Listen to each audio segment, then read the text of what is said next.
Colonel অলি আহমেদ আমাকে নিয়ে এবং আমাদের সহযোদ্ধা নুরুল হক নূর বিএনপি সরকারের প্রতিমন্ত্রী, গণ অধিকার পরিষদের সংগ্রামী সভাপতি, দেখেন এই যে মুরব্বী মানুষ কর্নেল অলি আহমেদ যে ভাষায় কথা বলেছে, এইটা কিন্তু রাজনৈতিক ভাষা হইতে পারে?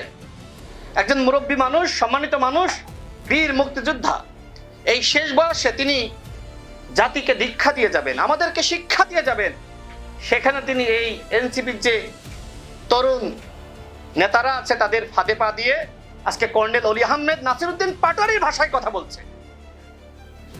মানে জামাতে যাওয়ার পরে এইভাবে যে আসলে চরিত্রের অধঃপতন হয়, সেটা কর্নেল অলি আহমেদকে না দেখলে আসলে আমি বুঝতাম না।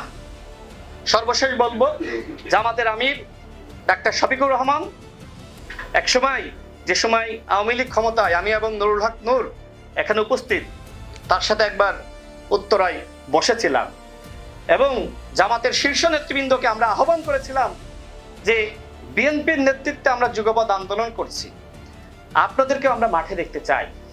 এখানে নুরুল হক নূর নিজে উপস্থিত আছে।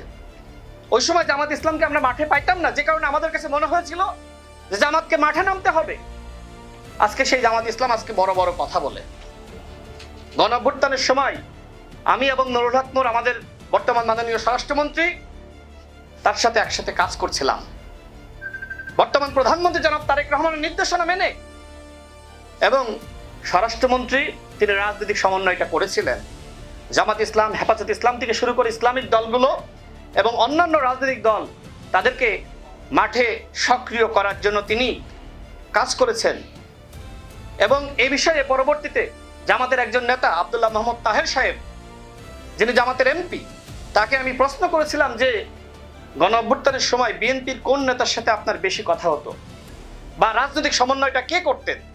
তিনি আমাকে বলেছিলেন যে বর্তমান স্বরাষ্ট্রমন্ত্রী, এবং তিনি আরো বলেছিলেন যে ওই সময় বর্তমান প্রধানমন্ত্রী জনাব তারেক রহমানের সাথে আমাকে গণঅভ্যুত্থানের সময় জনাব সালাউদ্দিন আহমেদ কথা বলিয়ে পর্যন্ত দিয়েছিল।